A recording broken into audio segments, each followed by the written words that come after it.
Olá, meu caro aluno, minha cara aluna, tutor, tutora, um grande abraço a você. Seja muito bem-vindo para mais esta nossa aula, onde estaremos dando aí continuidade à nossa fala com relação aos assuntos relacionados à disciplina tópicos especiais da contabilidade ou de contabilidade.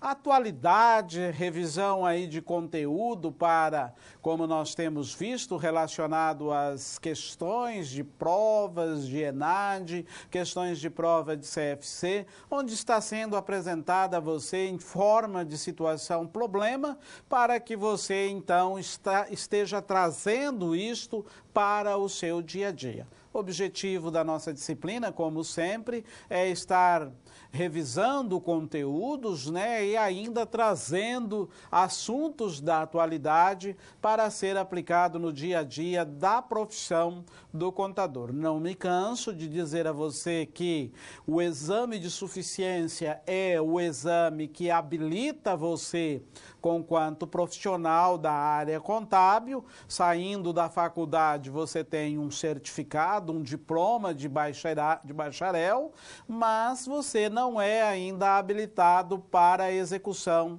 da profissão de contabilidade. E aí, a partir deste exame de suficiência, você passa a ser, então, profissional legalmente habilitado. Então, esta é a nossa função aqui, nestas nossas teleaulas, de estar buscando trazer a você conteúdos da atualidade, além de estarmos resgatando, revisando o conteúdo que você já viu ao longo do curso, porque a contabilidade, como você sabe, é sempre a contabilidade, ela está aí na vanguarda dos acontecimentos, e de forma alguma ela pode ser interpretada como uma disciplina inerte. Pelo contrário, ela é evolutiva de acordo com a necessidade da humanidade. Eu sou o professor Alcides, estou com você ao longo deste semestre, Aí vimos, já tivemos algumas aulas, este é o nosso quarto encontro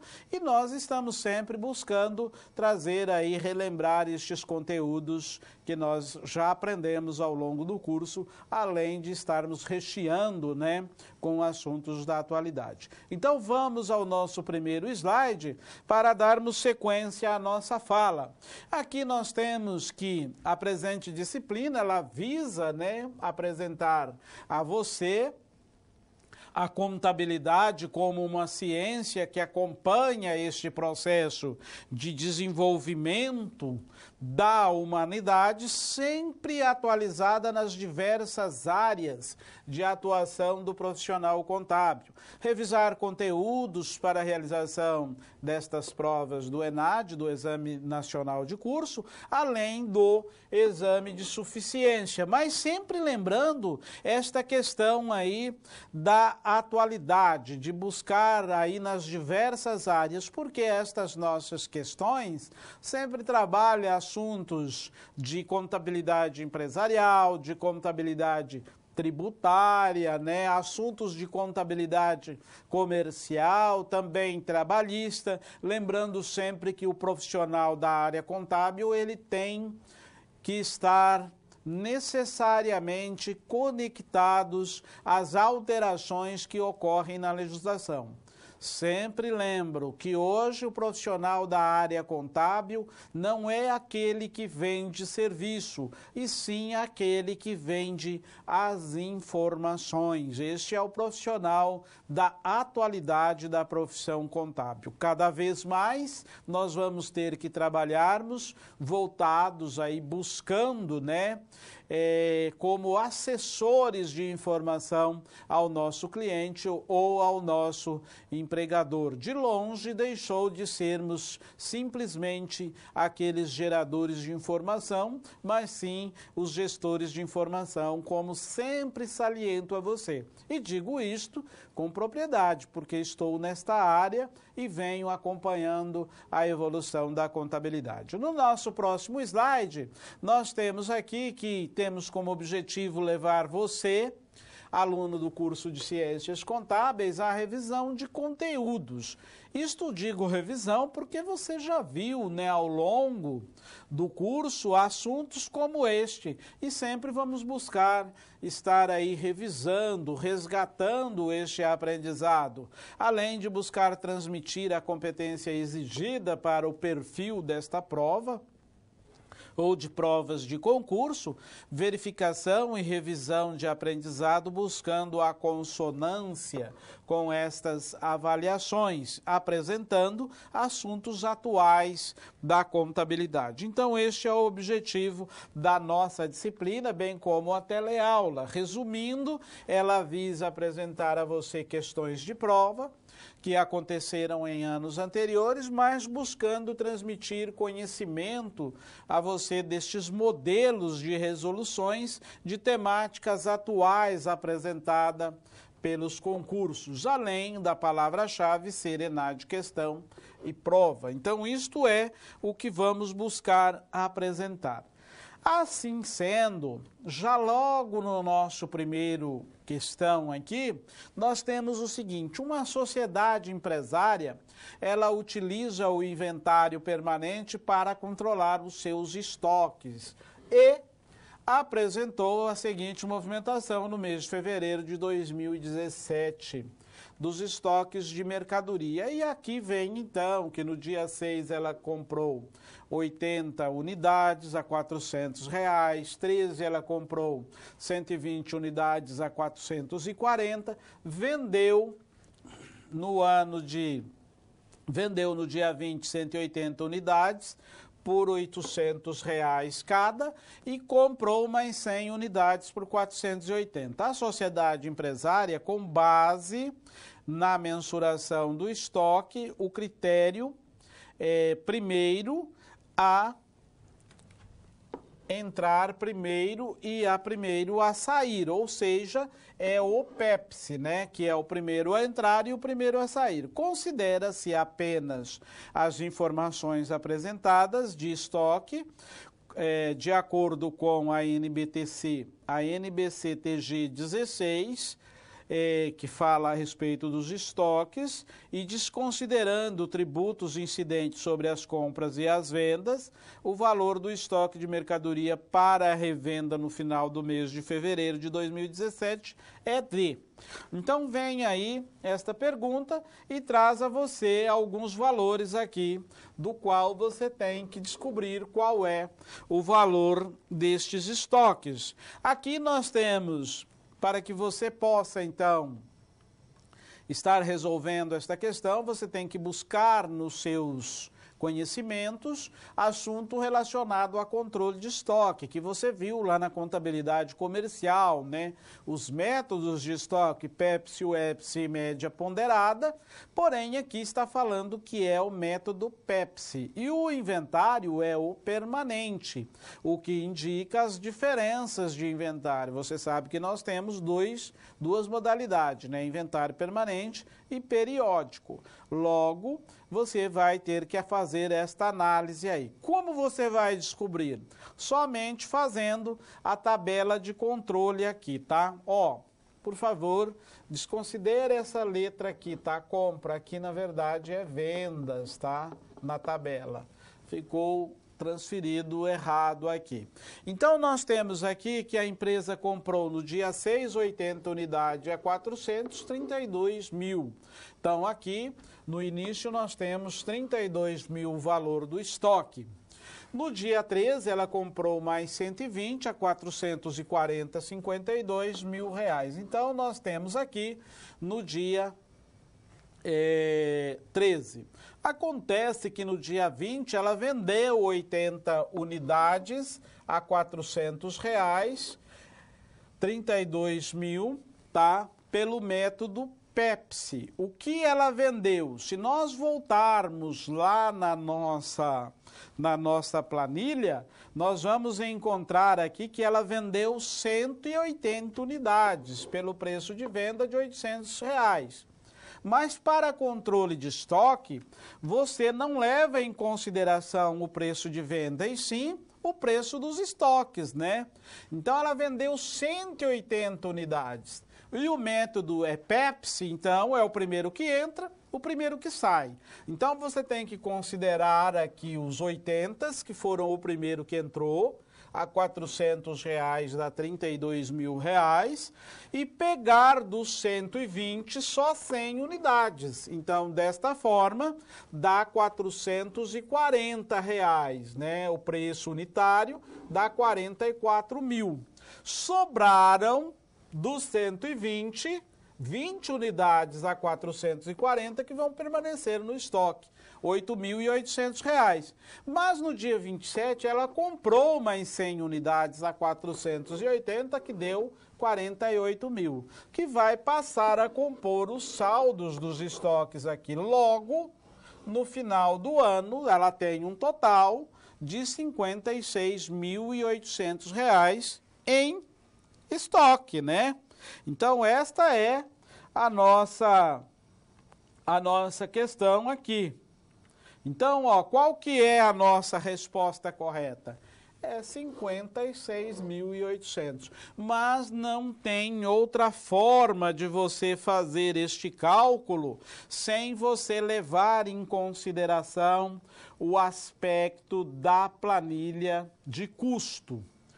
Neste nosso próximo slide, nós vamos ainda dentro de uma sociedade empresária comercial que apresentou os seguintes dados para a elaboração da demonstração dos fluxos de caixa no ano.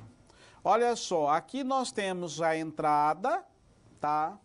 120, o recebimento do ativo imobilizado 50 mil de uma venda de ativo, recebimento de integralização de capital na empresa, pagamento de fornecedores, pagamentos e despesas administrativas e pagamento por aquisição de veículo para uso, ou seja, imobilizado, e pagamento de valor de empréstimo, né, financiamento que a empresa fez. O que diz a questão? Ela é uma questão que diz o seguinte: o saldo do caixa em 31/12/2015 foi 12.800. Considerando-se apenas as informações apresentadas e de acordo com a NBC-TG número 3R3, você sabe que todas as vezes que você olhar lá nas NBC-TG e tiver o R dentro de um parêntese, ou se você estiver olhando no CPC e tiver o R, significa a quantidade de vezes que ela foi revisada, tá? Demonstração dos fluxos de caixa em relação à demonstração do fluxo de caixa, é correto afirmar que...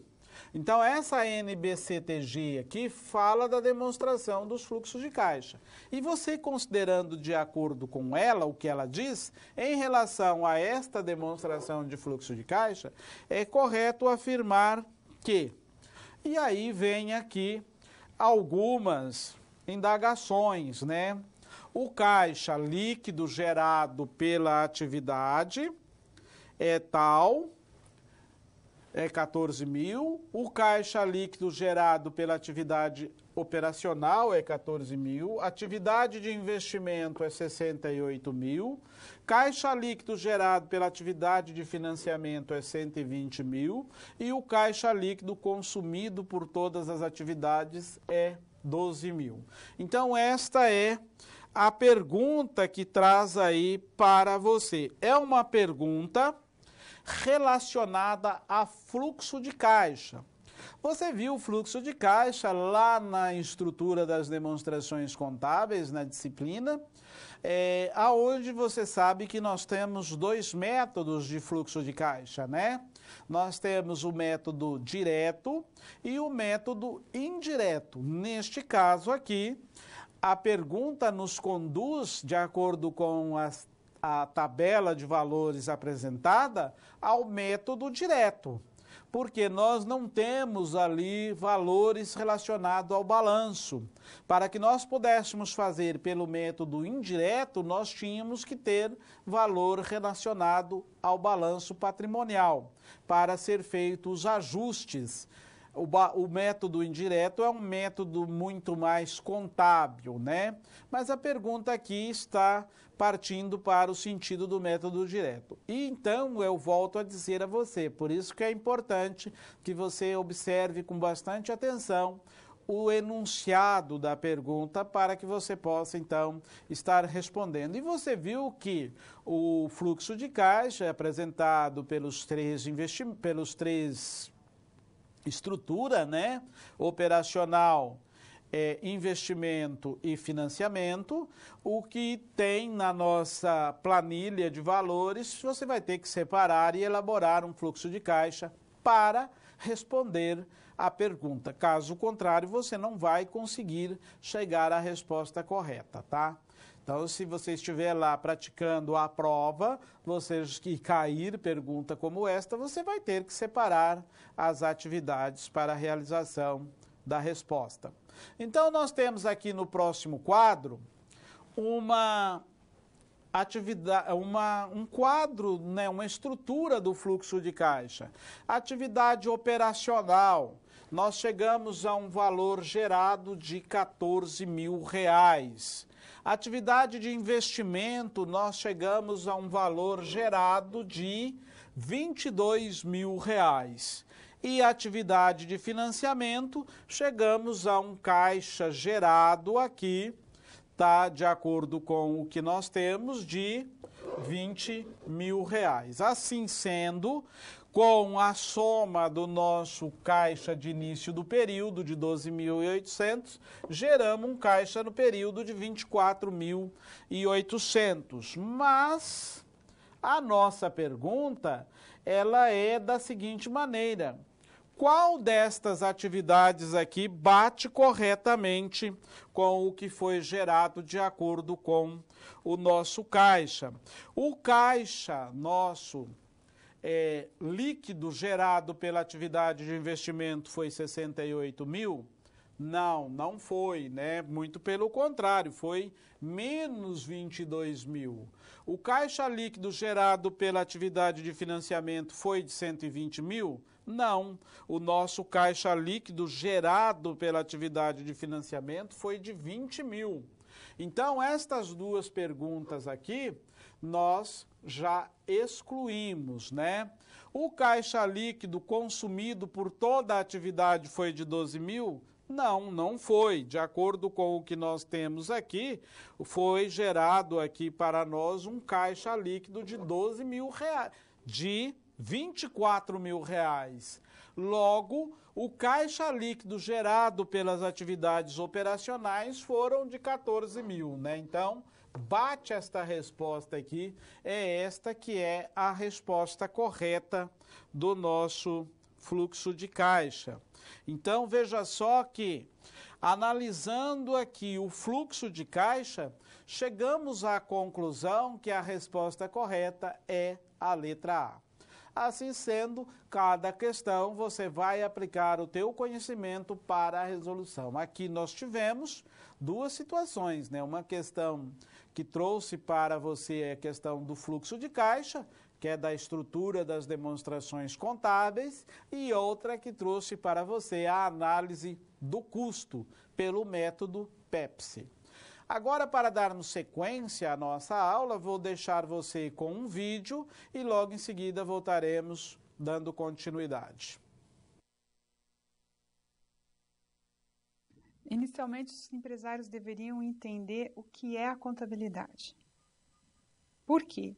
Porque a contabilidade, para muitos empresários, é aquele departamento aonde ele vai enviar todos os documentos que geraram processos dentro da empresa e que isso vai trazer uma informação para ele e que vai gerar um desembolso. 80% dos empresários enxergam a contabilidade como o departamento que gera gasto. Por quê? Porque através do processo contábil ele sabe o que ele deve de tributos. Ele sabe qual é o valor da folha de pagamentos, ele sabe qual é o valor. Só que o que o empresário tem que modificar é o que essa contabilidade é útil para o meu processo. Porque o grande objetivo da contabilidade é prover de informações úteis e tempestivas aos usuários da informação. E quem são os usuários da informação? O mercado é o meu usuário da minha informação. A instituição financeira que eu vou precisar de um recurso financeiro é o usuário da minha informação. O governo é o usuário da minha informação. A minha concorrente é o usuário da minha informação. O meu cliente é o usuário da minha informação. Então, essa informação que muitas vezes o empresário não sabe o seu significado, ela é gerada pela contabilidade. E essa informação que esse empresário tem que passar a conhecer e saber como utilizá-la de forma a melhorar os seus controles internos e o seu processo administrativo. Então, a mudança não é apenas do profissional, que ele vai ter que mudar a qualidade do seu serviço, e sim a mudança do que o empresário entenda o que é importante desta contabilidade. Essa mudança de cultura é a nossa próxima luta. Mostrar quão importante é a contabilidade para o empresário. E não só o empresário, mas a pessoa física. A pessoa física deveria fazer a sua contabilidade pessoal para acompanhar os seus valores. Muito bem, vimos aí um vídeo que fala a respeito de um grande desafio do profissional da área contábil para apresentar ao seu cliente a grande importância, ou ao seu empregador, a grande importância que exerce a contabilidade na função administrativa, na gestão de um negócio, né? Então, este é de fato a grande mudança, a grande quebra de paradigma para nós, os profissionais da área contábil e para a contabilidade do futuro, a importância desta contabilidade, conquanto levar as informações aos seus usuários acerca do patrimônio de uma pessoa. Quando digo uma pessoa, tanto pessoa jurídica quanto pessoa física. Dando sequência à nossa aula, nós temos aqui no próximo slide uma pergunta. E esta pergunta ela vai ser apresentada a você em forma de atividade. Então, disse o seguinte, que uma sociedade empresária que apura os seus tributos sobre o lucro com base no resultado contábil, reconheceu como depreciação de um veículo por R$20 mil no período, o que repercutiu em seu balanço patrimonial da seguinte forma: imobilizado 200 mil, depreciação é R$20 mil, total 120 mil. Acontece que ocorreu o seguinte detalhe aqui: a autoridade fiscal desta jurisdição, todavia, somente autoriza a dedução a título de depreciação para fins de apuração de tributos somente R$10 mil. Ela reconheceu 20. Nesse mesmo período, o valor restante poderá ser deduzido em períodos futuros. A segurança de existência de débitos fiscais suficiente que permitirão o aproveitamento futuro deste crédito. Para esse caso hipotético, deve-se considerar excepcionalmente o que o imposto de renda, a alíquota de 20% sem adicional, seja o único tributo incidente sobre o lucro. Considerando-se apenas as informações apresentadas de acordo com a NBC-TG 32R3, que fala sobre tributos referente ao lucro, é correto afirmar que essa diferença irá gerar um ativo fiscal de 2.500, um ativo fiscal diferido de 2.500, um passivo fiscal diferido de 2.500, um ativo fiscal diferido de 45 mil e um passivo fiscal diferido de 45 mil. Então, vem aí a você uma pergunta que envolve alguns aspectos da legislação contábil e legislação fiscal. fala a respeito de reconhecimento de depreciação de um imobilizado. Você sabe que a depreciação, ela tem como princípio deduzir o valor do lucro, né? Uma vez que, além dela deduzir o valor do imobilizado, a parte da depreciação acumulada, a depreciação, que é a contrapartida da depreciação acumulada, vai lá para a DRE deduzir o lucro. Logo, precisa tomar bastante atenção no aspecto da aplicabilidade da depreciação. E aqui vem esta pergunta. Ela reconheceu errado, logo ela tem que retificar as informações sob a proteção da legislação que ela pode aproveitar a depreciação nos próximos anos, né, no próximo exercício. Vou deixar a você alguns minutos e logo em seguida voltaremos dando sequência à nossa teleaula.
Olá, estamos de volta agora dando sequência à nossa aula, falando a respeito da nossa questão aqui de depreciação e da utilização deste deste valor que ela utilizou de forma errônea, então nós vamos à resolução do problema. Então vamos lá ao nosso próximo slide, aonde estaremos vendo aqui a questão desta resolução. Então vamos lá, olha só. Aqui nós temos o seguinte, o valor do veículo era 200 mil, a depreciação utilizada 20 mil, caiu para 180. O valor do imposto sobre 180 na alíquota de 25% seria então 45 mil reais. Nós estamos trabalhando como se o lucro fosse diminuído somente da depreciação, tá? Isto é que diz a pergunta. Na ideia do fisco, o que acontece? Poderia usar somente 10 mil reais. Logo, o valor do imposto seria 47 mil reais. Desta forma, o ativo fiscal aqui, que ficou para a empresa aproveitar nos próximos exercícios, né, que ela vai ter que estornar, seria então de R$ 2.500. De acordo com o que diz a lei, ativos fiscais diferidos, denominado também de crédito tributário, são valores dos tributos a recuperar em exercícios futuros, sobre os lucros com relação à diferença temporária dedutível e compensação de prejuízos fiscais não utilizados. O que isto quer dizer? Quer dizer que a empresa apurou assim, porém o fisco fez com que ela pagasse assim. Se ela tinha direito em apurar assim e pagou assim, ela tem um crédito a compensar. Então, desta forma aqui, de acordo com o que temos, a nossa resposta correta é a letra A, uma vez que é o ativo fiscal diferido. Se ela ficasse devendo, seria passivo, mas no nosso caso é ativo fiscal. Essas perguntas aqui já excluem a possibilidade, de acordo com o que nós apuramos aqui na nossa questão. Dando sequência à nossa teleaula, agora nós temos uma outra pergunta que diz o seguinte: a sociedade A adquiriu 100% da sociedade B e ela obteve o seu controle. Operação enquadrada como combinação de negócios. A sociedade A obteve, ao final das suas avaliações definidas, como sua data de aquisição, as seguintes informações: diferença positiva entre o ativo identificáveis mensurado e o valor justo e o seu valor contábil, data da aquisição, R$ 3.000. Patrimônio líquido, R$ 10.000 da sociedade B. Valor total do pagamento de aquisição da sociedade B, R$ 14.000. Então, a pergunta é a seguinte, ó. Considerando-se as informações apresentadas de acordo com a NBCTG 15, R3, combinação de negócios, e desconsiderando-se os aspectos tributários, o valor do ágio da expectativa de rentabilidade futura, o conhecido como goodwill, a ser reconhecido na data de aquisição é D. E aí vem aqui esses valores. Aqui, esta pergunta, ela trata você, leva você à questão do reconhecimento do ágio na aquisição de uma outra sociedade, tá?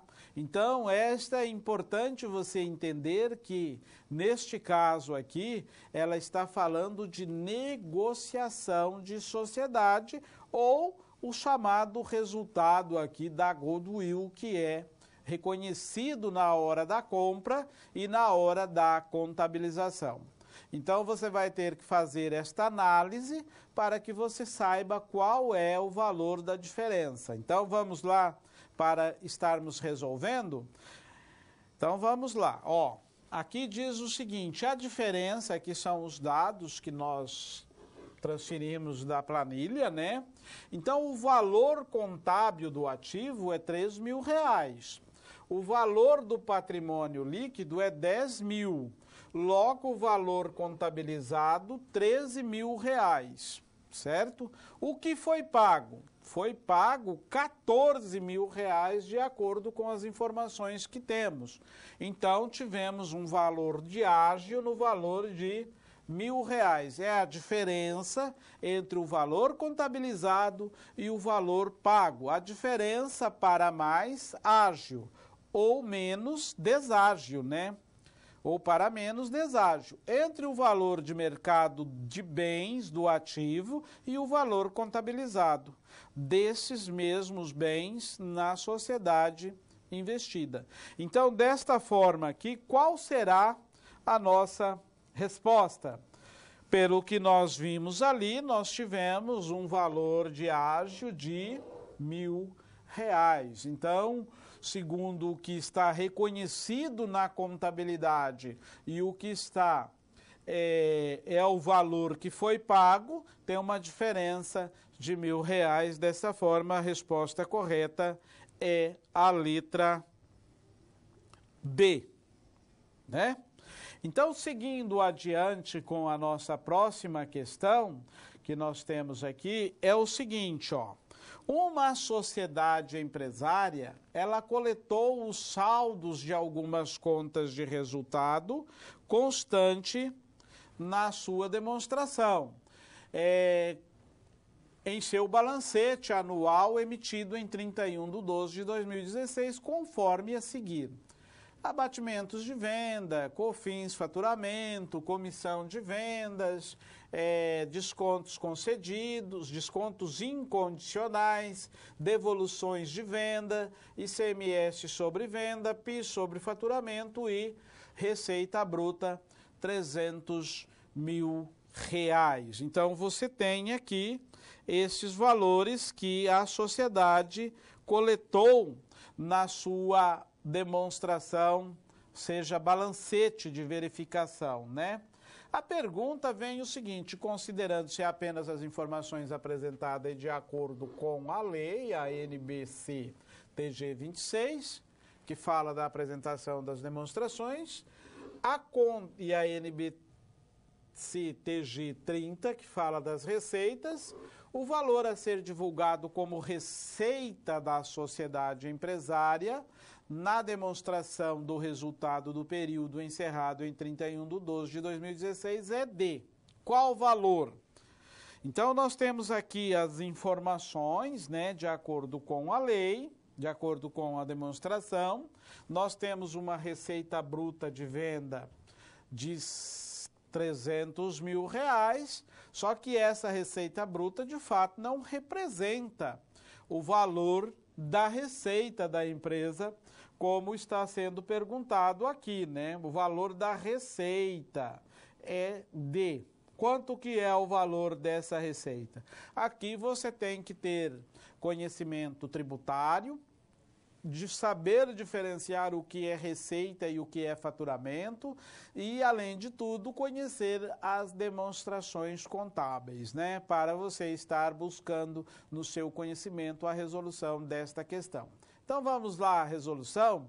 Voltando novamente ao nosso slide, nós temos uma receita de venda de R$300.000, abatimento de R$15.000, um desconto incondicional de R$1.050, devolução de venda de R$6.000, COFINS sobre o faturamento, ICMS sobre a venda, PIS sobre o faturamento, chegamos aqui a um total de R$196.200. Então, com base nestas informações, nós vamos entender que a nossa resposta correta é a letra B, porque ela apresenta este valor. Este é o valor de receita da empresa, uma vez que ela teve todos esses faturamentos, toda essa venda, aqui. Mas olha o tanto de abatimento que ela teve, ó. Tudo isso aqui vai diminuir o valor da receita da empresa. Valor da receita que ela teve ali na demonstração do resultado do exercício desta entidade. Aqui nos esclarecimentos, de acordo com a NBTG, a NBCTG Estruturas Conceitual para elaboração e divulgação de relatório financeiro, elementos diretamente relacionados com a mensuração e a posição do patrimônio financeiro são ativos, os passivos e o patrimônio líquido. Considerando apenas esta afirmativa, julgue os itens a seguir, neste caso aqui.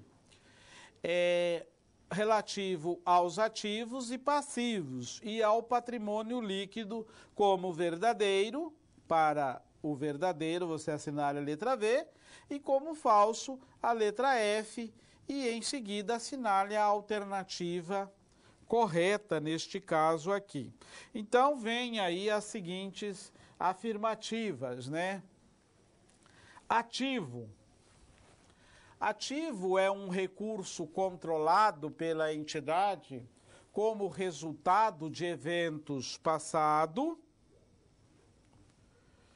do qual se espera que fluam futuros benefícios econômicos para a entidade, de acordo com o que nós conhecemos a respeito de mensuração de ativo. Esta afirmativa é uma afirmativa correta, né? Porque ela pergunta se ele é resultado de eventos passados e que vai se esperar benefícios futuros para a entidade. Então, é uma afirmativa verdadeira. Passivo é uma obrigação presente da entidade derivadas de eventos passados, cuja liquidação se espera que resulte em saída de recurso da entidade capaz de gerar benefícios econômicos. De acordo com o que você viu também na estrutura das demonstrações contábeis, esta afirmativa também é uma afirmativa verdadeira, porque passivo é de fato uma obrigação presente da entidade e que deriva de eventos passados, né? A liquidação vai sair recursos da empresa, mas a liquidação de passivo irá gerar benefícios econômicos para a entidade. Logo, é mais uma afirmativa verdadeira. Patrimônio líquido é o interesse residual nos ativos da entidade depois de deduzido todos os passivos? Você lembra da fórmula do patrimônio líquido, que é a soma de todos os ativos menos a soma de todos os passivos? Você vai chegar ao PL da empresa? Então, esta é a fórmula, né, que aqui diz que patrimônio líquido é o interesse residual nos ativos da entidade depois de deduzido todos os passivos. Então, também é uma afirmativa correta. Logo, você tem aqui como resposta correta a letra C. Esta questão, ela buscou trazer para você o conhecimento relacionado à questão da estrutura do patrimônio da empresa, né? Estrutura patrimonial. O que é ativo no conceito de mensuração, o que é passivo no conceito de mensuração. Não se pode confundir o fato de quando você fala que ativo é todos os bens e direitos, eu estou falando na categoria que compõe o ativo. Aqui eu estou falando na mensuração do ativo, porque para você reconhecer aquele ativo, você tem que entender que ele vai fluir benefícios futuros, ainda que seja oriundo de benefício passado, de de eventos passados. O mesmo é com o passivo, ele é oriundo de eventos passados, mas que vai fluir saídas de ativo e que vai gerar benefício para a entidade, já que ele é composto da geração de recursos, né? E patrimônio líquido é essa diferença residual entre a soma dos ativos menos a soma dos passivos. No nosso próximo slide, nós temos uma outra questão. Agora esta trata-se o seguinte. Ela fala da seguinte forma, esta outra questão. Uma sociedade empresária, ela foi constituída em 10/12/2016, com a subscrição de capital de R$200 mil, ações pelo valor 200 mil ações pelo valor nominal de R$13,50 cada ação, tá? Parte deste capital foi integralizado na mesma data, mediante 20% em dinheiro, 15% em mercadoria para revenda e 35% em um veículo. Logo, nós vamos chegar aqui a um valor de integralização de 20% mais 35%, ou melhor, vamos fazer a soma assim, de 35 mais 15, 50%, mais 20, 70% foi integralizado, né? Considerando-se apenas as informações apresentadas, é correto afirmar que o capital integralizado é de 210 mil, o capital investido é de 210 mil, o passivo exigível é de 490 mil e o patrimônio líquido é de 490 mil. Então, como você vai resolver esta questão aqui, uma vez que a mesma trata você como sendo um valor em ações, né? 200 mil em ações, cada uma vale 350 mil. Para isto, você precisa fazer alguns cálculos aqui, né? Primeiramente, 200 mil ações a 3,50 cada, o valor do capital subscrito é de 700 mil reais. Esse é o total do capital. Foi integralizado 20% em dinheiro, 140 mil. Em mercadoria, 15%, 105 mil. Veículo, 35%, 245 mil. Logo, o total do patrimônio integralizado é de 490 mil reais. Chegamos aqui a um valor que foi composto aí, este capital. O que ele pergunta? Ele pergunta o valor do patrimônio líquido da entidade, né? Qual que é o valor deste patrimônio líquido? O capital social não é o que compõe o patrimônio líquido, já que não está sendo considerado nenhum tipo de movimentação para esta empresa neste presente momento. Logo, nós vamos então chegar aqui à seguinte conclusão, que a nossa resposta correta é a letra D, né? Porque é o valor do patrimônio líquido, 490 mil reais. As demais perguntas fala de um passivo exigível. Passivo exigível é obrigação. Não tem nenhuma obrigação da empresa de 490 mil. Capital investido não é 210 de acordo com o que nós vimos na nossa resposta. Capital integralizado também não é 210, pelo contrário, né, foi integralizado 490 mil reais. Então, esta pergunta é uma pergunta que também fala de estrutura patrimonial, né? Demonstra aí para você o conhecimento do que é patrimônio líquido dentro desta questão dos lançamentos contábeis, certo? Então, para responder, você teria que fazer ali a planilha como nós fizemos, para que você possa, então, chegar à solução desta questão. Primeiro, achar o valor do capital, já que é um valor de 13,50 e 200 mil ações que foi subscrito, promessa no contrato social, mas que foram integralizados somente os percentuais de acordo com o que foi discriminado na pergunta. Então, dando sequência à nossa aula, você vai ter aí mais um vídeo e logo em seguida voltaremos dando continuidade.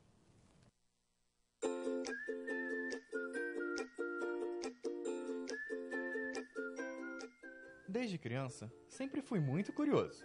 A liderança e o espírito de equipe já eram visíveis. Conforme crescia, outros interesses eram despertados. Legislação, processamento de informações, tecnologia, finanças pessoais. Ainda lembro bem da negociação que eu tive com meu pai sobre o valor da minha mesada. Na escola, todos elogiavam meu planejamento, foco, organização, ética e a vontade de aprender. Até que chegou o momento de escolher a minha profissão. Eu já conhecia minhas habilidades e tinha algumas certezas. A principal é que eu queria fazer a diferença. Valorizado pela sociedade, ser indispensável. Queria ter múltiplas possibilidades de atuação.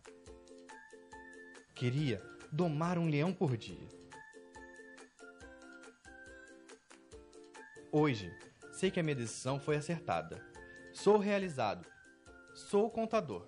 22 de setembro é o meu dia. Olá, vimos aí a homenagem, do Conselho Regional de Contabilidade a respeito do Dia do Contador, da profissão de contabilidade, que tem como função apresentação deste controle, tal como foi colocado no vídeo. Muito interessante, porque a profissão da contabilidade, como eu digo a você, digo sempre, tem uma amplidão, um leque enorme aí para que você possa, então, optar qual das áreas da contabilidade você vai querer trabalhar, certo? Então, seguindo adiante, nós temos mais uma questão que vem a você em forma de atividade. Trouxe a você para que você esteja exercitando, né? Uma sociedade empresária prestou em 31/12/2016 as seguintes informações de grupos de contas em valores líquidos, após a apuração e distribuição do resultado. Ativo imobilizado, banco conta movimento, clientes, contas a pagar, créditos fiscais e tributários, empréstimos bancário no valor de R$ 2.500, estoque R$ 2.125, reservas de lucro e reservas de capital. Você já sabe que reserva de capital não é originária do lucro da empresa, né? Sempre diz respeito a valores que vêm de fora. Sabe-se que a relação do saldo não está completa e que o saldo da conta capital social não foi informado. Considerando-se apenas as informações apresentadas, os valores do patrimônio líquido e do capital social da empresa são, respectivamente, o quê? Então, aqui você tem que achar o valor do patrimônio líquido da empresa e o valor do capital social. Lembrando que estes não foram apresentados. Então, você vai ter que fazer aí uma planilha, uma análise para chegar a esta questão. Então, desta forma, eu deixo você aí com esta atividade e logo em seguida voltaremos dando sequência à nossa teleaula.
Olá, estamos de volta, né? Agora aí com a resolução da nossa questão, buscando entendermos a apresentação do que foi pedido de acordo com a necessidade. Ela fala a respeito de uma questão de estrutura das demonstrações contábeis também, uma vez que ela pede o valor do patrimônio líquido e do capital social da entidade concomitantemente, né? Então vamos lá no próximo quadro para estarmos analisando. Primeiramente, nós precisamos compreender alguns detalhes aqui. E, evidentemente, que temos que formar um balanço, porque não há como nós chegarmos a esta conclusão sem formarmos um balanço patrimonial. E aí nós montamos aqui, pensando que conta de banco, cliente, créditos fiscais e estoques são contas do ativo. Além disso, nós temos também o imobilizado, né, que está aqui de acordo com... Então, nós tínhamos aqui um valor de 8.787. As contas de passivo contas a pagar, né, no valor de 2.750 é o passivo circulante e empréstimos bancários de 2.500. Além disso, nós temos conta de reserva de lucros e reservas de capital no valor de R$500. Então, nós vimos que para a diferença, para chegarmos ao ativo da empresa, nós temos uma diferença aqui, né? 5.775 para 8.787. Como chegamos a esta conclusão? Temos que analisar aqui a seguinte questão. O valor do capital seria R$3.012. Porque somado esses valores aqui, então chegaríamos a, somado a reserva de capital de 500 mais 25.000, chegaríamos a 3.537.500. A nossa pergunta, ela faz da seguinte maneira. Sabe-se que a relação não está completa, o saldo da conta capital não foi informado. Logo, considerando-se apenas as informações apresentadas, os valores do patrimônio líquido e do capital é de quanto? Então, vamos chegar aqui à seguinte conclusão, tá? O valor do patrimônio líquido é 3.537.500. Não é isto? É isto mesmo, né? De acordo com o que nós temos aqui, 3.537.500. E o valor do capital? 3.012.500. Logo, a nossa resposta correta é esta aqui, a letra A, de acordo com as informações que obtivemos aqui na separação das nossas contas e na estrutura do nosso balanço. A nossa outra pergunta diz-se o seguinte: uma sociedade empresária com um único estabelecimento apresentou o saldo final de 1.200 de ICMS a recuperar em julho de 2017. Aquisição de mercadorias por 80.000. Neste valor está incluído o imposto de circulação de mercadorias ICMS, no valor de 9.600, está dentro, isso aqui é a nota fiscal, dentro está embutido o ICMS. Devolução de vendas de 80%, devolução de 10% das mercadorias adquiridas no mês de agosto de 2017 e venda de 50.000 por 50.000, que representa 50% das mercadorias adquiridas. Sobre o valor da venda, o ICMS alíquota de 12%. Então, nós temos alguns dados e a pergunta que vem é a seguinte: considerando-se que esta forma que estas foram as únicas transações efetuadas no mês, após o registro contábil e a apuração do ICMS em 31/8/2017, a sociedade empresária apresentará um saldo de ICMS a recuperar no valor de. E aí tem aqui alguns valores, né? Precisamos entender alguns aspectos aqui para considerarmos corretamente esta pergunta. Essa pergunta é uma pergunta que fala de transação de mercadorias, né? Ela apresenta a você, além de você ter que conhecer também a estrutura das demonstrações contábeis, apresenta lançamentos contábeis, né? Claro que você não vai ser preciso fazer, mas ela apresenta estes lançamentos, se possível fosse. Ela apresenta para você valor de tributos, ICMS, devolução de mercadoria, contabilidade comercial, né? Uma pergunta muito rica em detalhe. Embora aqui a única pergunta que ela faz para você é a respeito do ICMS a recuperar. É claro que todo esse contexto da pergunta, ela leva você a um caminho de pensamento que você tem, de fato, que interpretar muito bem, né, para compreender que a pergunta é sobre ICMS a recuperar. E aí o que você tem que fazer? O ICMS das vendas e o ICMS das compras, para você analisar as diferenças entre um valor e outro. Como eu já expliquei em alguma outra aula, que o ICMS sobre a compra, alguém te pagou. Não, você pagou para alguém. E ICMS sobre a venda, alguém te pagou. Na hora de recolher o ICMS, você vai confrontar, né, o valor da compra com o valor da venda. Se o valor do ICMS referente à compra for superior ao valor do ICMS referente à venda, você vai ter um crédito a recuperar que será abatido nos exercícios seguintes, nos meses seguintes, né? Se o valor do ICMS sobre a venda for superior ao valor do ICMS sobre a compra, você vai ter que recolher o ICMS de acordo com os vencimentos determinados pela legislação de cada estado, tá?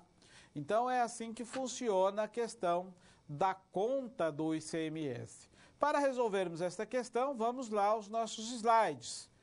Olha só, aqui nós temos que a aquisição da mercadoria, o imposto sobre circulação de 9.600. Então, a compra foi de 80 mil, mas sobre este valor nós temos 9.600. Além disso, tivemos devolução de 10%, né?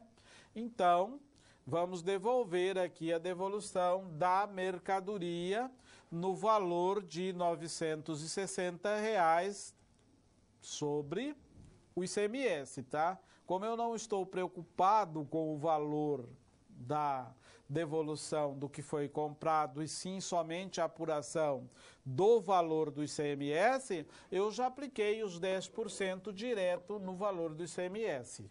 Se fôssemos ver a questão da compra, 10% aqui seria 8 mil, né? Então, teríamos que fazer as contas destrinchados aqui, mas o nosso objetivo não é esse. Então, nós tivemos de crédito de ICMS R$ 8.640. Vendemos 50 mil, não importa o quanto representa, né, se é 50% das mercadorias adquiridas. Para nós, essa informação aqui ela é meramente ilustrativa, né? Não importa isso. Para nós, o que importa é o valor da venda, que foi de R$ 50 mil. ICMS de 12%, R$ 6 mil. ICMS a recuperar, R$ 2.640. Saldo do ICMS do mês anterior, 1.200. E o saldo do ICMS do mês, R$ 3.840. Então, esta é a nossa colocação aqui para que nós possamos, então, entender aqui como que ficaria, tá? R$ 3.840 é a nossa resposta. Então, logo, a nossa resposta correta é a letra B, R$ 3.840. Uma pergunta que trata a respeito de apuração de ICMS.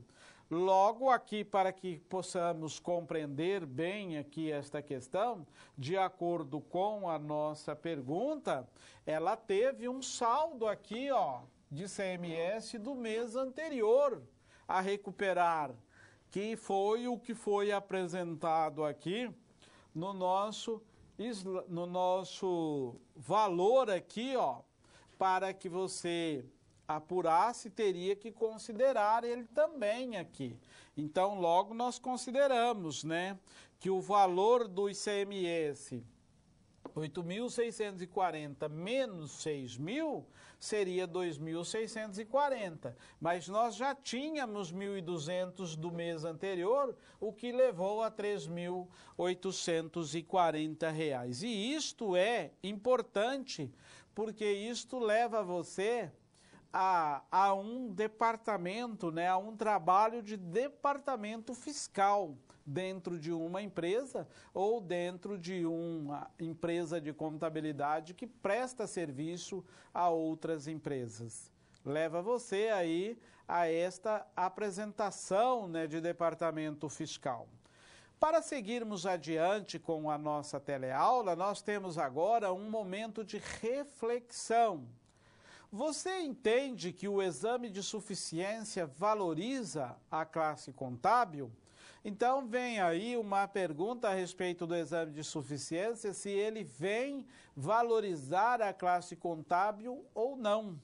Que você entende, já que a partir do ano de 2010, né, 2012, que foi inserido a legislação da obrigatoriedade do exame de suficiência, e veio até julho de 2015, inclusive ela extinguiu aí em julho de 2015 a possibilidade de quem faz o técnico em contabilidade fazer o exame de suficiência. Lembrando que o técnico em contabilidade não foi extinto, somente não pode fazer exame de suficiência, logo não pode ser considerado como contabilista, né? Aquele que assina balanço também. Para quem se formou até então, pode fazer o exame de suficiência e continua com a sua profissão legalmente regulamentada. Deixo você com esta reflexão e logo em seguida voltaremos.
Olá, muito bem, estamos de volta, a respeito da nossa reflexão, que fala a você se você entende que a contabilidade, com o exame de suficiência, veio valorizar a classe contábil. Fica aí para que você reflita sobre esta ideia, No meu ponto de vista, evidentemente, que ela trouxe de alguma forma a valorização da classe contábil, porque você, para se tornar o profissional, é necessário que você estude, que você esteja muito mais conectado às atualidades da contabilidade, Isso você e qualquer outro profissional que estiver em busca de estar realizando o exame de suficiência. Então vamos lá ao nosso próximo slide, que vem outra pergunta aqui. Esta outra pergunta, ela traz o seguinte: uma sociedade empresária, ela apresenta as seguintes informações, referente ao período de janeiro a dezembro do ano de 2016. Extraídas do seu balancete de verificação em 31/12 de 2016, as contas de resultado referente à operação. Aqui nós temos algumas questões, alguns eventos que ocorreram. Custo das vendas de imobilizado, custo de mercadoria vendida, despesa administrativa, despesas comerciais, faturamento bruto das vendas, ICMS de vendas, receitas com vendas de imobilizado, receitas de aluguéis, receitas financeiras e vendas canceladas. Estas informações estão apresentadas na demonstração. E aqui vem a pergunta: considerando-se apenas as informações apresentadas, de acordo com a NBC-TG 26R4, apresentação das demonstrações contábeis, o valor do resultado antes das receitas e das despesas financeiras a ser evidenciado na demonstração do resultado do período é de 19 mil, e aí ela vem trazendo aí alguns valores para que você faça o cálculo. Aqui, para nós fazermos, temos que fazer a demonstração do resultado, para chegarmos a este valor aqui. Receita de venda de mercadoria, imobilizado, aluguel, receita de aluguel, chegamos a estes valores, Dedução das receitas brutas, ICMS, vendas canceladas, receita operacional líquida. Chegamos, então, a 396. Custos de venda de imobilizado, lucro operacional bruto, 119 mil. Despesas operacionais e administrativa e comercial, resultado das despesas antes das receitas financeiras. Então, nós não temos receitas e despesa financeira aqui. Então, como que é aqui o nosso resultado? Chegamos ao resultado de 59 mil. Assim, a resposta correta é a letra C. Na nossa próxima pergunta, fala que uma sociedade empresária extraiu os seguintes valores, de seus saldos entre as contas de resultado que virão a ser apresentada em uma demonstração do resultado.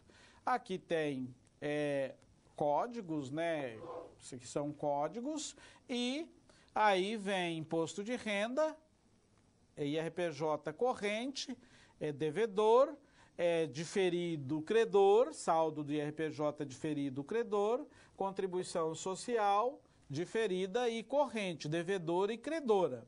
A pergunta que vem a você é a seguinte: considerando-se apenas as informações, de acordo com a NBC-TG 26, que fala das demonstrações contábeis e tributos sobre o lucro, as despesas com tributos sobre o lucro é D. E aí vem aí a pergunta e alguns itens para você analisar neste caso aqui. Aí nós vamos então à resposta, para compreendermos aqui. Aqui é o que já temos, E aí vamos analisar. Nós temos devedor e credor, então nós temos um saldo de 495 1.994,170. Contribuição social, devedor e credora, do mesmo jeito, né? O saldo, então, aqui do imposto a pagar, nós temos mais devedor do que credor. Então, nós temos um saldo de imposto de R$ 710 mil. Então, aqui nós temos a seguinte resposta, né? R$ 710 mil. No nosso próximo slide agora, nós temos o seguinte aqui que analisar, certo? Que vale a pena nós considerarmos este aspecto aqui, porque é o seguinte, ó. Veja só, o que é imposto corrente, no caso aqui, devedor, e o que é diferido, né? Nós vimos nos nossos slides anteriores a este aqui, que diferido no caso, temos o crédito diferido, que é o ativo, né, do imposto que temos a recuperar, e temos o passivo. Neste caso aqui, quando nós falamos em IRPJ diferido, nós tínhamos um crédito a recuperar de imposto. E aí nós tínhamos um saldo devedor de acordo com a nossa planilha, e nós tínhamos um saldo credor. Assim sendo, o que foi feito aqui foi diminuído 595.990 do valor do crédito, né, de 99.995.993. Assim, sobrou um saldo maior de imposto a pagar no caso do imposto de renda. No caso da contribuição social, a mesma situação, né? Somando os dois saldos de imposto a pagar aqui, R$ 790.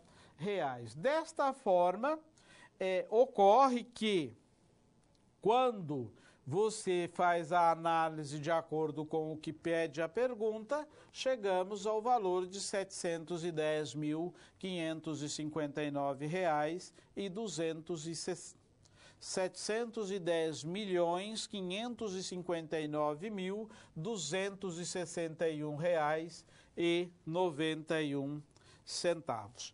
Então, esta é a colocação desta questão número 12. Mas com isto, devemos fazer aqui as considerações do que buscamos apresentar ao longo destas 4 aulas que tivemos com relação à contabilidade, aos tópicos especiais de contabilidade. O que buscamos trazer a você com relação a isso? Buscamos, como temos dito, o resgate de conteúdos, né? Revisão destes conteúdos que você já viu ao longo do seu curso, aonde você, desde lá do princípio, na contabilidade básica, onde você aprendeu o que era débito, o que era crédito, conhecendo a história da contabilidade também, né? Situações que te levou aí a conhecer a toda esta evolução das ciências contábeis, da importância da contabilidade conquanto uma ciência que tem como objetivo o controle do patrimônio da entidade a fim de levar estas informações aos usuários, né?